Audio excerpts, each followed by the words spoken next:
Samsung Galaxy S24 এই ছোট দানবটাই এই বছরের সব থেকে কম্প্যাক্ট সাইজের পাওয়ারফুল ফ্ল্যাগশিপ ফোন। স্যামসাং এর গত বছরের S23 ফোনটা খুবই ডিমান্ডেবল এবং পপুলার ফোন ছিল।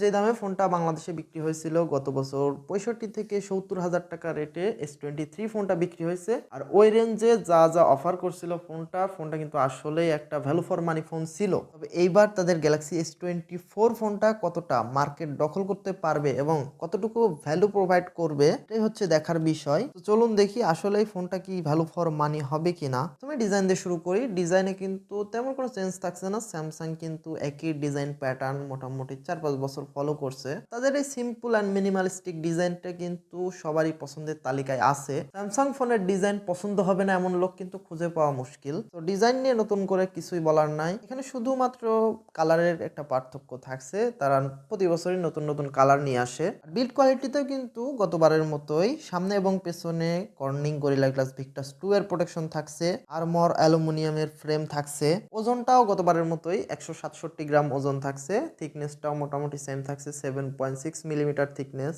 এর সাথে IP68 এর ওয়াটার অ্যান্ড ডাস্ট রেজিস্ট্যান্স তো থাকছেই। 1.5 মিটার পানির নিচে 30 মিনিট পর্যন্ত সার্ভাইভ করতে পারবে। তবে কিন্তু ইচ্ছা করে কেউ পানির নিচে চুবাইতে যায় না। এইবার গ্যালাক্সি S24 এর ডিসপ্লে হিসেবে থাকছে 6.2 ইঞ্চির ফুল এইচডি প্লাস রেজুলেশনের dynamic LTPO 2X AMOLED display. 120 hertz এর রিফ্রেশ রেট HDR10 প্লাস এর সাপোর্ট তো থাকছেই। তবে এবার ডিসপ্লে ব্রাইটনেসটা কিন্তু বাড়িয়ে 2600 নিটস করা হয়েছে।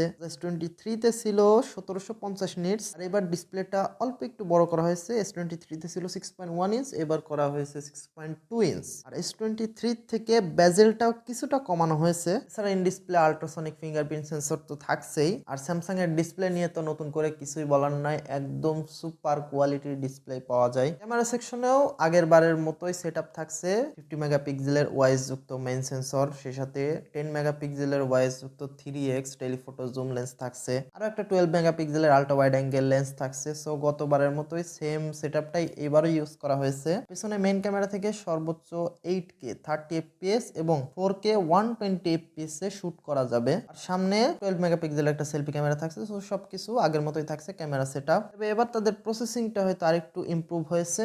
সবকিছু ঠিকঠাক থাকলেও এবার কিন্তু প্রসেসরে একটা ঘাপলা আছে। এবার স্ন্যাপড্রাগন 8 Gen 3 ইউজ করেছে, তবে এটা শুধুমাত্র USA, কানাডা এবং চায়নার জন্য। আর ইন্টারন্যাশনালি যে ভ্যারিয়েন্টটা লঞ্চ করা হবে ওইখানে কিন্তু Exynos 2400 এই চিপসেটটাই থাকবে। Exynosের এই চিপসেটটা কিন্তু শুধুমাত্র S24 এবং S24 প্লাসে ইউজ করা হবে। S24 আলট্রাতে কিন্তু আবার স্ন্যাপড্রাগনের 8 Gen 3 সব জায়গাতেই অ্যাভেলেবল। তবে বেস ভেরিয়েন্ট গুলাতে কিন্তু আবার একটা ঘাপলা আছে। সফটওয়্যার হিসেবে out of the box Android 14 দিয়ে লঞ্চ করা হয়েছে One UI 6.1 এর সাথে। আর এইবার কিন্তু তারা স্যামসাং S24 সিরিজ থেকে শুরু করছে। এবার তারা 7 বছরের মেজর অ্যান্ড্রয়েড আপডেট এবং 7 বছরের সিকিউরিটি আপডেট দিবে। 23 সিরিজে কিন্তু এটা আবার পাওয়া যাবে না। এর সাথে কিন্তু এইবার S24 সিরিজে AI ফিচারটা ইনক্লুড করা হয়েছে। AI এর মাধ্যমে বিভিন্ন কাজ করা যাবে। এর সাথে লাইভ কল ট্রান্সলেটর বিষয়গুলো তো আছেই। AI এর উপর কিন্তু এবার S24 সিরিজে বেশ ভালোভাবে জোর দেওয়া হয়েছে। এছাড়াও স্যামসাং ডেস্কের সাপোর্টও থাকছে,